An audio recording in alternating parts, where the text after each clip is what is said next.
जीव शिव सम असं म्हटलं ना. मग कुठं आहे जीव आणि शिव? तुमच्या आमच्या हृदयामध्ये जीव आणि शिव समजा. मग जीवाशिवाचं ऐक्य काऊन नाही होऊन राहिलं? जीव आणि शिव एका ठिकाणी आहे, सम आहे, इथं विषमता का होऊन राहिली? जीवाशिवाचे ऐक्य का होत नाही? याला कारण एकच आहे, त्या जीव आणि शिव याच्या मध्यंतरी मायेचा चिखल असतो. जोपर्यंत या मायेचा चिखल बाजूला होणार नाही तोपर्यंत जीवाशिवाचं ऐक्य होणार नाही. आपण नेहमी म्हणतो कशी जाऊ मी, म्हणा कशी जाऊ मी. काय तुमचे गाणे काय तुम्हाला येत नाही म्हणतात, तुम्हाला काय नाही येत माय तुमचं तुम्हाला माहीत. मुळीच नव्हतं रे काना माझ्या मना.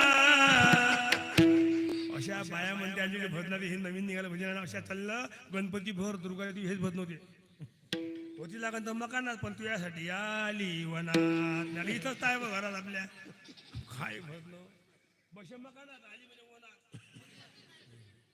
कोणते गाणे असं नाही कोणा लिहिले असं नाही गवलं ना. ते कवी दिसत नाही कवी आपल्या इकडे कोणते वेगाचे ना.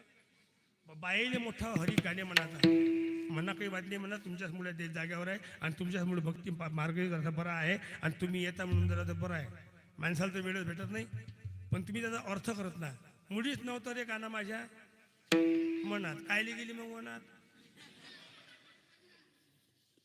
कसं कराय गाण्याचं हे म्हणत नव्हता तू हे गाणे रद्द करून टाका, काही काम नाही याच्यावाला. विषय पाहिजे आपला कोणता होता? कशी जाऊ मी वृंदावना. बरं जायला इच्छा भरपूर आहे, कशी जाऊ वृंदावना म्हणतो. कारण काय आले नदी भरली यमुना. यमुना भरली म्हणून जाता येऊन नाही राहिलं. पण आता गेली असतं पण जाऊ कशी?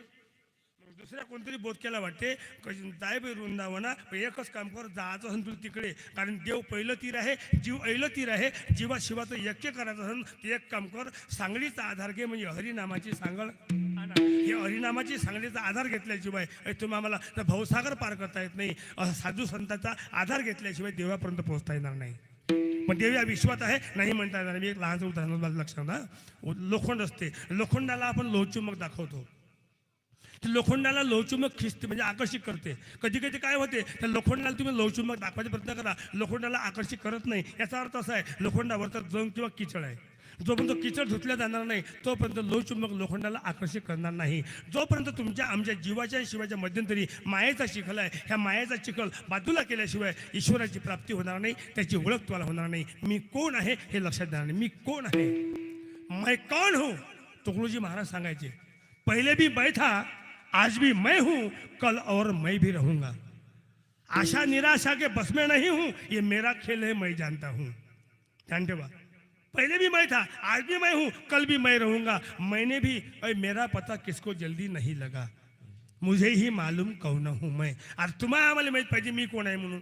कोण सांगतं ते नाव काय रे? उभा रे उभा रे उभा रे काय नाव? हा तायडे ऑडनाव नको सांगू, ऑडनाव नको सांगू, ऑडनाव सांगू नको. ते नाव सांग. आता आदित्य काय नाव? आदित्य मुकुंदराव काही वाटच नाही ना बाबा. त्या बाबाला मी ओळखतो काही लोट नको घेतो. ते नाव सांग काय? आदित्य. बरं ठीक आहे. आधी इथं मग कुठं जातं म्हणतं काय नाव आहे पाहिजे मला आधी इथं मग तिथं. याचा विचार असा ह्या चांगला शिकवण्याचा बाबाचे पैसे खर्च करून नोकरी लागतो. बाबा मला एकर वारी का बाबा याच्या करता एकर वारी कर मग असा अंदाज आहे. याने नोकरीवर लावून देईन, याचं लग्न करून देईन, ह्या अलग निघून देईन, आधी इथं मग तिथं. बरं कोण्या वर्गात आहे तू? 5वी केला का तू?